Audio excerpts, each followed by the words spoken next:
Teach Me Grappling here. I'm Brian Peterson, and I'd like to talk about a subject. The title of the subject today is going to be The Biggest Lie in Jiu-Jitsu. And it's a little bit of a controversial topic. There was an article that was just came out a few days ago. I think it was June 30th. I don't have the name of the guy that wrote the article, but to give the website credit, it comes from jujitsubrotherhood.com.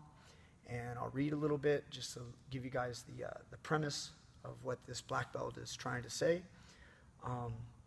Again, the biggest lie in jiu-jitsu. Okay, recently I saw a jiu-jitsu meme that made me laugh out loud. Quote, "Technique is invincible," it proclaimed. You're probably not going to want to hear what follows, but as a jiu-jitsu instructor, it's my job to share with you what I perceive to be the truths about the art, not perpetuate falsehoods. So here it goes. Technique is not invincible. General athleticism, and in particular strength, plays a huge role in jiu-jitsu performance and can often overcome technique. In my opinion, strength is just as important as technique. Despite what you've been told, great technique will not always overcome size and strength. So right off the bat, he kind of catches everyone's attention with his statement. And there's plenty of people on both sides. I shared the article, and I definitely agree with what he's trying to say. I don't think that he's saying it's all about strength. He's a black belt. He understands. I think what he's trying to do is give a healthy dose of reality. And it's a timeless question. And most people boil it down to if two guys are equal, even though it's impossible to have two guys that are totally equal, but if two guys are totally equal, especially in technique, if they're equal in technique, and let's just say all other attributes, the one that's bigger or stronger is going to win. And again, even that is slightly incorrect, because there could be some other variations or variables. But if all is equal, I do agree, yes, someone who's stronger or bigger is going to win most of the time. There are advantages that a small guy has that a big guy does not have, which I'll probably talk about in another video. But for now, let me just give one of his examples. He gives a hypothetical example. I know you don't believe me yet, so I'll try to illustrate my point with an example. Let's look at an imaginary scenario using two fighters, Steve and Jojo. Okay, Steve starts training jiu-jitsu at the age of 5 years old. He's coached by Marcelo Garcia, Rafa Mendez, and Hickson Gracie. He's got outstanding coaches. He learns all of their techniques and absorbs all of their wisdom about pressure, timing, body mechanics. He trains consistently 6 days per week for the next 13 years.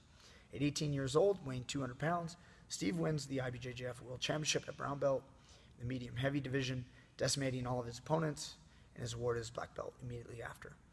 The next year, he makes it to the final of the black belt absolute bracket, where he faces Buchecha and defeats him in 13 seconds using a flying armbar. So basically, we have the best guy in the world. Jojo. Jojo is a 10-year-old silverback gorilla.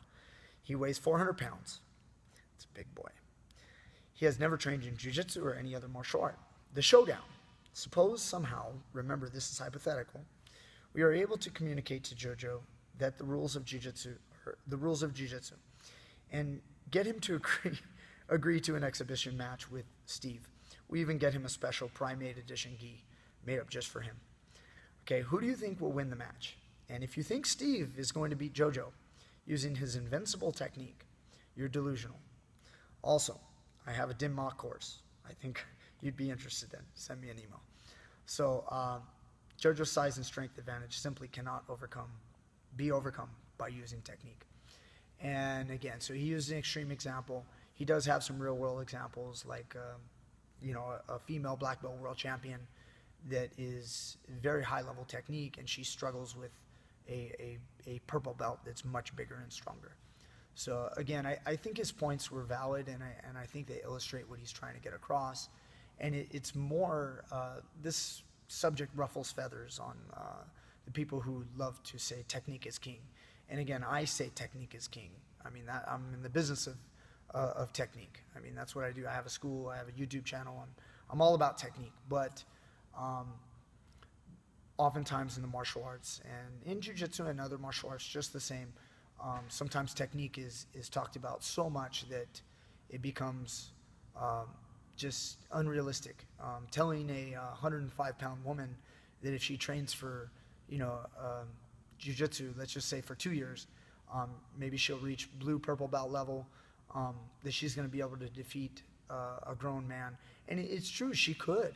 I mean, in some scenarios, if the grown man is just an average dude, who's unskilled, not very athletic, just not very big, maybe he's only 20, 30, 40 pounds bigger than her. Sure, she could catch him in a position, and maybe he doesn't know how to punch or hit really hard or slam her to the ground hard. There's many situations where a female is going to do very well, and her chances may even be good, defending herself. But, if you take a college football player that's 220 pounds and you sick him on a 105-pound woman, unless he totally blunders, which is still possible, it's much likely, with striking and with just a little bit of know-how. He doesn't have to be a great physical fighter with technique. He can just have barbaric technique, and she's not going to have very good odds. So I think that's all the point is to be made, is that we can't get too crazy with our words, saying that technique can do it all. Every single black belt world champion, even the ones with very little muscle tone, they're very strong.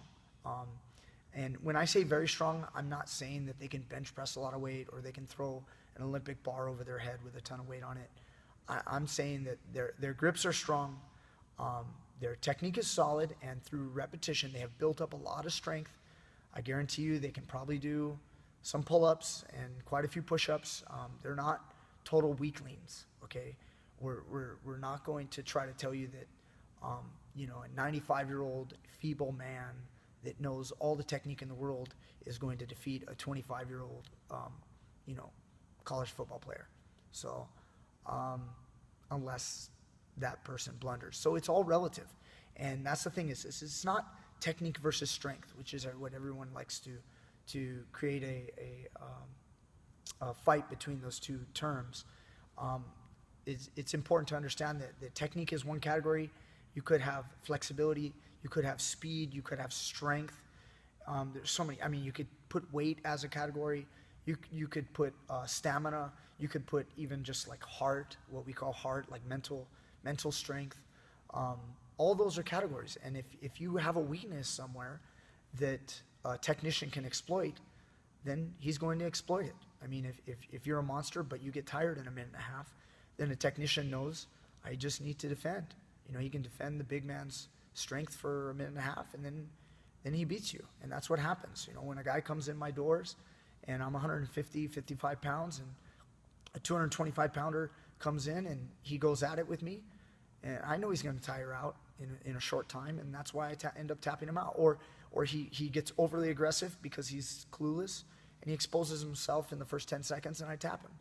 But, sure, that's technique. But imagine if that 225 pounder trains for a few years, and I still may know 3 times the amount of technique he knows. But if he knows enough, and he's got the size and the strength, eventually there'll come a point where it starts to even out, and then there'll become a point where I can actually have more technique, but I'll still lose. And that doesn't mean that we should ever, not still be in the search of the best technique. We certainly should.